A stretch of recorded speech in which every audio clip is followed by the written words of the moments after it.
খবরের শুরুতেই থাকছে হেডলাইন্স।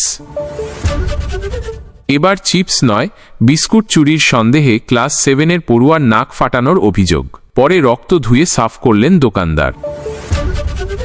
সোমের পর মঙ্গলেও স্বাস্থ্য ভবনে বিস্ফোরণের হুমকি, তল্লাশিতে বম্ব স্কোয়াড স্নিফার ডগ। সন্ত্রাসবাদ পাকিস্তানের রণকৌশল, এর জবাব দেবে ভারত, বার্তা মোদির। কাউন্সিলিংয়ে প্রতিহিংসা, ফের স্বাস্থ্য ভবনের সামনে অবস্থানে জুনিয়র চিকিৎসকরা। ধেয়ে আসছে শক্তি, উপকূলে পর্যটকদের সতর্ক করতে চলছে মাইকিং। তৃণমূলে যোগ দিয়েই বিজেপির বড় নেতার সঙ্গে সাক্ষাৎ জন বার্লার, বাড়ল জল্পনা। মানসিক ভারসাম্যহীন যুবককে ঠেলে ভারতে ঢুকিয়ে দিল বাংলাদেশিরাই, তুমুল উত্তেজনা মেখলিগঞ্জে। সুপ্রিম নির্দেশ মেনে 31শে মের মধ্যেই নোটিফিকেশন এসএসসি নিয়ে বড় ঘোষণা মমতার। তৃণমূল নেতারা রাতের অন্ধকারে ভেট পাঠায় শুভেন্দুর বাড়িতে, হুমায়ুন কবির। ফের পিছিয়ে গেল অমিত শাহের বঙ্গ সফর, আসছি বিস্তারিত খবরে। পূর্ব মেদিনীপুরের পাঁশকুড়ায় ঘটে যাওয়া চিপসকাণ্ড বিতর্ক যখন চলছে, এর মধ্যেই এবার বিস্কুট চুরির সন্দেহে 13 বছরের নাবালককে কাঠের টুকরো দিয়ে মেরে নাক ফাটিয়ে দেওয়ার অভিযোগ উঠল এক মুদি দোকানির বিরুদ্ধে। এখানেই শেষ নয়, জখম ছেলেকে সিটি স্ক্যান করাতে নিয়ে যাওয়ার সময় পথ আটকানোর অভিযোগ উঠল পুলিশের বিরুদ্ধে। পুলিশ নাকি অভিযোগ দায়ের না করে টাকা পয়সা দিয়ে মিটিয়ে নেওয়ার নির্দেশ দিলেন। শেষমেশ থানায় অভিযোগ দায়ের হল, তবে সেই অভিযোগ দায়েরের 12 ঘণ্টা কেটে গেলেও এখনও অভিযুক্তকে পুলিশ গ্রেপ্তার করল না।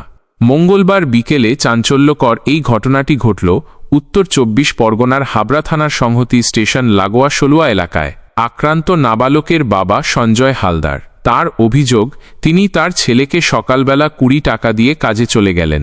বিকেলে ছেলে বন্ধুদের সঙ্গে নিয়ে খেলার মাঠে যাচ্ছিল, তখন সংহতি সলুয়া রেলগেট লাগোয়া শচীন্দ্রনাথ দাসের মুদি দোকানের সামনে বিস্কুট কিনতে দাঁড়িয়ে পড়ল। সঙ্গে ছিল নাবালকের আরও 5 বন্ধু। বিস্কুট কিনে টাকা দেওয়ার আগেই 2 বন্ধু চলে গেল। অভিযোগ, শঙ্কর পাল নামে পাশের এক দোকানদার এসে শচীন্দ্রনাথকে বললেন এই সকল নাবালকরা বিস্কুট নিয়ে চলে গেছে। অভিযোগ, এই কথা শোনা মাত্র মুদি দোকানের মালিক শচীন্দ্রনাথ দোকানের সামনে থাকা কাঠের টুকরো নিয়ে এই নাবালকদের ওপর চড়াও হলেন। ঠিক তখন 3 নাবালক পালিয়ে গেলেও সঞ্জয় হালদারের ছেলে 7ম শ্রেণীর পড়ুয়া নাবালককে ওই কাঠের টুকরো দিয়ে আঘাত করে নাক ফাটিয়ে দেওয়া হলো। নাবালকের চিৎকারে ছুটে এলেন স্থানীয়রা, গলগল করে তখন নাক দিয়ে রক্ত পড়ছে নাবালকের। নাবালকের বাবার চাঞ্চল্যকর অভিযোগ, ছেলেকে মিথ্যা অভিযোগে মারল, অথচ ছেলেকে ডাক্তারের কাছে না নিয়ে গিয়ে প্রমাণ লোপাটের জন্য দোকানের সামনে পড়ে থাকা তাজা রক্ত ধুতে ব্যস্ত হয়ে পড়লেন। সঞ্জয়বাবুর চাঞ্চল্যকর দাবি, মছলন্দপুর ব্লক প্রাথমিক স্বাস্থ্যকেন্দ্রে ছেলেকে ডাক্তার দেখানোর পরে ডাক্তারবাবু ছেলেকে সিটি স্ক্যান করানোর কথা বললেন। সেই মতো ছেলেকে নিয়ে কলকাতা সিটি স্ক্যান করাতে নিয়ে যাওয়ার সময় অভিযোগ সংহতি স্টেশনের কাছে পথ আটকালেন হাবড়া থানার বাউগাছি পুলিশ ফাঁড়ির এসআই সুব্রত নায়েক। এই পুলিশকর্তার স্পষ্ট বক্তব্য, অভিযোগ না করে টাকা পয়সা দিয়ে মিটিয়ে নিন। অবশেষে রাত 12টা নাগাদ হাবড়া থানায় অভিযোগ দায়ের হল, তবে অভিযোগ দায়েরের 12 ঘণ্টা পরও অভিযুক্তকে গ্রেফতার করল না পুলিশ। অভিযুক্ত শচীন্দ্রনাথ দাস বললেন, আমি যখন লাঠি উঁচিয়ে শাসন করছিলাম তখন ওই নাবালক পালাতে গিয়ে নাকে লেগে গেল। প্রসঙ্গত উল্লেখ্য, সম্প্রতি পাঁশকুড়ায় এক নাবালক চিপস চুরির অপবাদে আত্মহত্যা করল, সেও 7ম শ্রেণীতে পড়ত। এই ঘটনার রেশ কাটতে না কাটতে ফের একই ঘটনা। ছেলের অবস্থা ভালো নয়, খারাপ। আমার ছেলেকে চুরির সন্দেহে মারল, তারপর ডাক্তারের কাছে না নিয়ে গিয়ে পাঠিয়ে দিল। ফের পিছিয়ে গেল অমিত শাহের বঙ্গ সফর। চলতি মাসেই বাংলায় ঝুটিতি সফরে আসার কথা ছিল স্বরাষ্ট্রমন্ত্রীর। আগামী 31শে মে রাতে কলকাতায় নামার কথা ছিল তাঁর। পরদিন অর্থাৎ 1 জুন যোগ দিতেন 2টি কর্মসূচিতে। একটি আয়োজন হওয়ার কথা ছিল সায়েন্স সিটি চত্বরে, অন্যটি ওয়েস্টিন হোটেলে। সেই কর্মসূচি মিটিয়েই তারপর রাতে রওনা দিতেন রাজধানীতে, কিন্তু তার আগেই ভেস্তে গেল সব পরিকল্পনা। বিজেপি সূত্রে জানা গেল প্রায় 1 সপ্তাহের জন্য পিছিয়ে গিয়েছে শাহী সফর, কিন্তু হঠাৎ করেই কেন এই সিদ্ধান্ত, সেই নিয়ে মুখ খুলল না পদ্মশিবির। সর্বোপরি অমিত শাহ যে বাংলায় আসছেন সেই কথাটা আনুষ্ঠানিকভাবে ঘোষণা করল না বঙ্গ বিজেপিও। মূলত অতীতের অভিজ্ঞতা থেকে শিক্ষা নিয়ে শাহ সফরে কুলুপ আঁটল বিজেপি শিবির। এর আগেও ঈদের সময়কালে ভেস্তে গিয়েছিল স্বরাষ্ট্রমন্ত্রী সফর, কিন্তু সেবার না হয় ঈদ ছিল, এইবার কি রয়েছে যে পিছিয়ে দিতে হলো সফরসূচি? গোপন সূত্রে জানা গেল, সম্ভবত এই সপ্তাহের মধ্যেই বিজেপির সর্বভারতীয় সভাপতি বাছাইয়ের কাজটা রফা হয়ে যাবে, আর সেই কাজ শেষ হলেই জুনের প্রথম সপ্তাহে বাংলায় আসবেন স্বরাষ্ট্রমন্ত্রী। পদ্ম শিবিরের সাংগঠনিক নীতি অনুযায়ী অর্ধেক রাজ্য সংগঠনগুলিতে সভাপতি বাছাইয়ের কাজ শেষ হলে তবেই সর্বভারতীয় সভাপতি নির্বাচনের পথে এগোতে পারবে দল। সেই নিরিখে ৩৬টি রাজ্যের মধ্যে এখনও পর্যন্ত ২৩টি সভাপতি নির্বাচনের কাজ বাকি রয়েছে। তবে কি এবার ছক ভেঙে সর্বভারতীয় সভাপতি বাছাই করবে বিজেপি? প্রশ্ন থাকছে সেই দিকেও। সোমবারের পর ফের মঙ্গলবারও হুমকির ইমেল স্বাস্থ্য ভবনে। সেই ইমেলে বিকেল ৫টার মধ্যে বিস্ফোরণ ঘটানোর হুমকি দেওয়া হয়েছে বলে স্বাস্থ্য ভবন সূত্রে খবর। ঘটনা খতিয়ে দেখতে বম্ব স্কোয়াডের পাশাপাশি স্নিফার ডগ নিয়ে আসা হল। বম্ব স্কোয়াডের আধিকারিকরা সকাল থেকে চিরুনি তল্লাশি চালাচ্ছেন স্বাস্থ্য ভবনের ভিতরে। স্বাস্থ্য ভবনের ১তলা থেকে ৩তলা পর্যন্ত পুরো বিল্ডিংটাই চিরুনি তল্লাশি করা হচ্ছে, কিন্তু একই জায়গায় বারবার হুমকি ইমেল আসার পিছনে কোনো ষড়যন্ত্র আছে কি না তা খতিয়ে দেখা হচ্ছে। প্রায় ৩ ঘণ্টার ওপর তল্লাশি চলছে। প্রসঙ্গত, সোমবার দুপুরের দিকেও স্বাস্থ্য ভবনে বোমা রাখা আছে বলে হুমকির ইমেল আসে। হুমকিতে বলা হয়, ভবনে বোমা রাখা আছে, রিমোট কন্ট্রোল দিয়ে সক্রিয় করা হবে সেই বোমা, আর তাতেই উড়ে যাবে গোটা ভবন। সেই ইমেল আসার পরেই বিধাননগর কমিশনারেটে খবর গেল, তদন্তে নামল পুলিশ, এলো বম্ব স্কোয়াড ও স্নিফার ডগ। তবে কোনো বোমা কিংবা সেই জাতীয় বস্তু উদ্ধার হলো না সোমবার। তবে এদিন ফের একই হুমকি ইমেল আসায় চিন্তায় পড়ল রাজ্য প্রশাসন। কে বা কারা এই ইমেলের পিছনে রয়েছে তা জানতে তদন্ত শুরু হলো। তবে দীর্ঘ কয়েক ঘণ্টা ধরে স্বাস্থ্য ভবনে তল্লাশি জারি আছে। পুলিশ সূত্রে খবর, কোনো রকম ঝুঁকি নেওয়া হচ্ছে না। স্বাস্থ্য ভবনের প্রতিটি ঘরে তল্লাশি চালানো হচ্ছে, সেখানে আসা সকলের তল্লাশি চলছে। কারো সঙ্গে ব্যাগ থাকলে তাও তল্লাশি করে দেখা হচ্ছে। কয়েকদিন আগেই তৃণমূলে যোগ দিয়ে একেবারে শোরগোল ফেলে দিয়েছেন। এবার বিজেপির মেটেলি সমতল মণ্ডলের সহ সভাপতি মেহবুব আলম ওরফে বুলবুলের বাড়িতে গিয়ে তাঁর সঙ্গে দেখা করলেন জন বার্লা। সঙ্গে ছিলেন নাগরাকাটা পঞ্চায়েত সমিতির সভাপতি সঞ্জয় কুজুর। তাঁদের এই সাক্ষাৎ পর্ব নিয়েই এখন জোরদার চর্চা শুরু হয়েছে উত্তরবঙ্গের রাজনৈতিক মহলে। মেহবুব আলমের দলবদল নিয়েও শুরু হলো চাপানুতোর। চলছে জল্পনা, গুঞ্জন, যদিও এটাকে সৌজন্য সাক্ষাৎ হিসাবেই দেখার কথা বলছেন বার্লারা। সোমবার সকালেই দক্ষিণ ধূপঝোড়ার মেহবুব আলমের বাড়িতে গেলেন বার্লারা। সূত্রের খবর, প্রায় ১ ঘণ্টার বেশি সময় ধরে আলোচনা চলল। তবে সেখানে কোনো বিষয় উঠে এসেছে তা এখনও স্পষ্টভাবে জানা গেল না। এদিকে শেষ পঞ্চায়েত নির্বাচনে মেহবুব আলমের স্ত্রী সেলিনা বেগম নির্দল প্রার্থী হিসাবে লড়াই করেছিলেন, জয়ীও হলেন। অন্যদিকে মেহবুব আলম বর্তমানে আবার বিজেপির মেটেলি সমতল মণ্ডলের সহ সভাপতির দায়িত্বে রয়েছেন। মেহবুব প্রসঙ্গে বার্লা বলছেন, এটা শুধুমাত্রই সৌজন্য সাক্ষাৎ। আমার হাত ধরেই উনি বিজেপিতে এসেছিলেন। দীর্ঘদিন একসঙ্গে রাজনীতি করেছি, তাই সৌজন্য সাক্ষাৎ করতে এসেছি। অন্যদিকে মেহবুব বলছেন, রাজনীতির কোনো বিষয় নিয়ে তাদের মধ্যে আলোচনা হলো না। তার কথায়, জনতার সঙ্গে বহুদিন একসঙ্গে রাজনীতি করেছি, আজ সৌজন্য সাক্ষাৎ করতেই এসেছিলেন। তবে ঘাসফুলে যোগদানের জল্পনায় জল ঢেলে তিনি জানালেন, তৃণমূলে যাওয়ার কোনো প্রশ্নই নেই। মানসিক ভারসাম্যহীন যুবককে ভারতের ভূখণ্ডে ঠেলে ঢুকিয়ে দিল বাংলাদেশিরাই। ঘটনাকে কেন্দ্র করে প্রবল শোরগোল কোচবিহারের মেখলিগঞ্জে। বিএসএফের জালে সেই বাংলাদেশি যুবক। সোশ্যাল মিডিয়ায় ইতিমধ্যেই ভাইরাল গোটা ঘটনার ভিডিও। কিন্তু কেন এই কাণ্ড? নেপথ্যে লুকিয়ে থাকা কারণ জানতে তদন্ত শুরু করল পুলিশ। বাংলাদেশ অশান্ত হওয়ার পর থেকেই ওপার থেকে ভারতে অনুপ্রবেশের চেষ্টা বাড়ল। এদিকে কেন্দ্রের তরফে সীমান্তে বাড়ানো হল নজরদারি। তারপরও বহু মানুষ নিয়মিত সীমান্ত পেরিয়ে ভারতে প্রবেশের চেষ্টা করছেন, ধরা পড়ছেন বিএসএফের হাতে। সেই ঘটনার পুনরাবৃত্তি কোচবিহারেও। জানা গেল, সোমবার বিকেলের দিকে কোচবিহার জেলার মেখলিগঞ্জ ব্লকের বাগডোকরা ফুলকাটাবড়ি সীমান্ত এলাকায় বেশ কয়েকজন বাংলাদেশি একজনকে ভারতের ভূখণ্ডে ঢুকিয়ে দিলেন। বিষয়টা নজরে পড়তেই বিএসএফ জওয়ানরা নড়েচড়ে বসলেন, ওই যুবককে পাকড়াও করলেন। সেই সময় জওয়ানদের দিকে তেড়ে গেলেন বাংলাদেশিরা। প্রবল উত্তেজনা ছড়িয়ে পড়ল সীমান্ত এলাকায়। জানা গেল, সন্ধ্যায় বিষয়টি নিয়ে সীমান্তে বিএসএফ ও বিজিবির মধ্যে বৈঠক হল। যদিও এ নিয়ে স্থানীয় বিএসএফের কর্তারা কোনো মন্তব্য করলেন না। এ বিষয়ে উত্তরবঙ্গের এক আধিকারিক বললেন, ওই এলাকাতেও সর্বদা বিএসএফের কড়া নজরদারি রয়েছে, পরিস্থিতির ওপর নজর রাখা হচ্ছে। সুপ্রিম কোর্টের নির্দেশ মেনে 31শে মের মধ্যেই নতুন করে বিজ্ঞপ্তি জারি করা হচ্ছে। মঙ্গলবার নবান্নে সাংবাদিক বৈঠক করে ঘোষণা করলেন মুখ্যমন্ত্রী মমতা বন্দ্যোপাধ্যায়। তবে বারবারই তিনি জানালেন, আদালতে রিভিউ পিটিশন দাখিল করেছে রাজ্য। এখন সুপ্রিম কোর্টে গরমের ছুটি চলছে। জুনে কোর্ট খুললে রিভিউ পিটিশনের শুনানি হবে।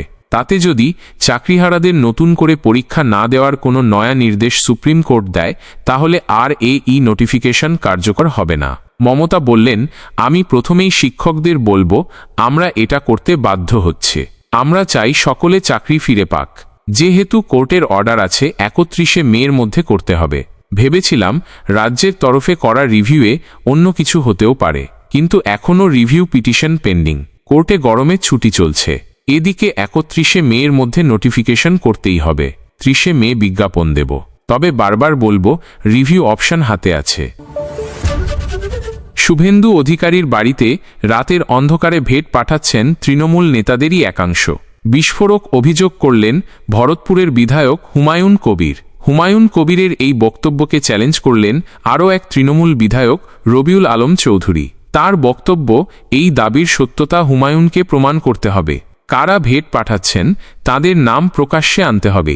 এদিকে তৃণমূলের গৃহযুদ্ধে তাল ঠুকছে বাম বিজেপি সহ বিরোধীরা।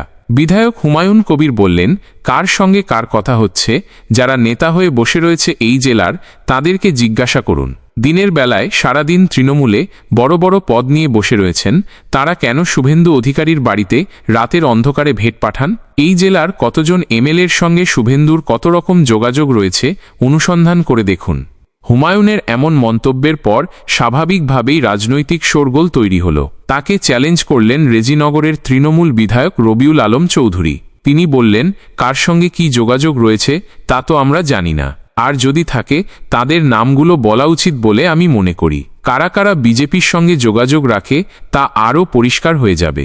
এরই মধ্যে ঘোলা জলে মাছ ধরতে নেমে পড়ল বিজেপি বিধায়ক সুব্রত মৈত্র আরও বিতর্কে উস্কে দিয়ে বললেন, হুমায়ুন নিজেই শুভেন্দুর সঙ্গে যোগাযোগ রাখছেন না তো। তিনি বললেন, হুমায়ুন তো অনেক কিছুই আশা করেছিলেন মমতা বন্দ্যোপাধ্যায়ের কাছ থেকে, কিছুই তো পাননি।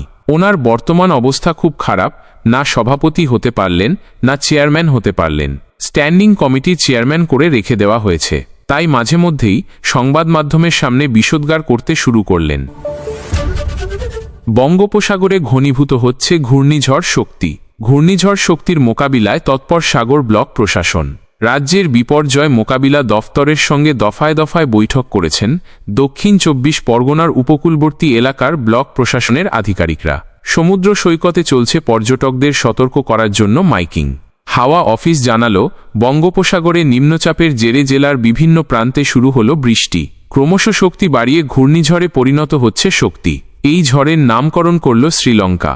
উপকূলের দিকে ধেয়ে আসতে শুরু করল ঘূর্ণিঝড়। তবে সরাসরি রাজ্যে ল্যান্ডফল হওয়ার সম্ভাবনা নেই। যদিও অন্যান্য রাজ্যে ল্যান্ডফল হলেও তার প্রভাব কিছুটা পড়তে পারে সুন্দরবন উপকূল তীরবর্তী এলাকাগুলিতে। ঘূর্ণিঝড় শক্তির মোকাবিলায় প্রস্তুত প্রশাসন। দক্ষিণ 24 পরগনা জেলার গঙ্গাসাগরে ব্লক প্রশাসনের পক্ষ থেকে কপিলমুনির আশ্রম লাগোয়া সমুদ্র সৈকতে চলছে মাইকিং প্রচার। পুণ্যার্থীদের স্নানের পর নিরাপদ স্থানে ফিরে যাওয়ার কথা বলা হচ্ছে। পাশাপাশি গঙ্গাসাগরের যে সব এলাকায় নদী বাঁধ দুর্বল, দুর্যোগের সময় ওই সমস্ত নদী বাঁধের পাশে থাকা মানুষজনকে সরিয়ে স্কুল বা ফ্লাড সেন্টারে নিয়ে আসার পরিকল্পনা চলছে। মজুত রাখা হয়েছে শুকনো খাবার। ফের স্বাস্থ্য ভবনের সামনে অবস্থানে West Bengal junior doctors front. কারণ তারা স্বাস্থ্য সচিবের সঙ্গে বৈঠক করতে চাইলেও সেই বৈঠক হলো না। স্বাস্থ্য সচিব নারায়ণ স্বরূপ নিগম বেরিয়ে গেলেন জুনিয়র চিকিৎসকদের সঙ্গে আলোচনা না করেই। তাই জুনিয়র চিকিৎসকরা জানালেন, যতক্ষণ না পর্যন্ত উত্তর পাওয়া যাবে ততক্ষণ পর্যন্ত অবস্থানে থাকবেন তারা। অভয়া আন্দোলনের অন্যতম মুখ এবং জুনিয়র চিকিৎসক অনিকেত মাহাতো বললেন, আমরা এখানে উত্তর পেতে এসেছিলাম, কিন্তু যতক্ষণ না পর্যন্ত উনি সঙ্গে আলোচনায় বসছেন আমরা অবস্থানে থাকব। আমরা সবাইকে আহ্বান জানাচ্ছি যারা মনে করেন কাউন্সেলিংয়ে স্বচ্ছতা থাকার প্রয়োজন আছে। সন্ত্রাসবাদ পাকিস্তানের ছায়াযুদ্ধ নয়, বরং সেদেশের যুদ্ধের একটি কৌশল। আগামী দিনেও এর যোগ্য জবাব দেবে ভারত। ফের পাকিস্তানকে নিশানা করে কড়া ভাষায় আক্রমণ করলেন প্রধানমন্ত্রী নরেন্দ্র মোদী।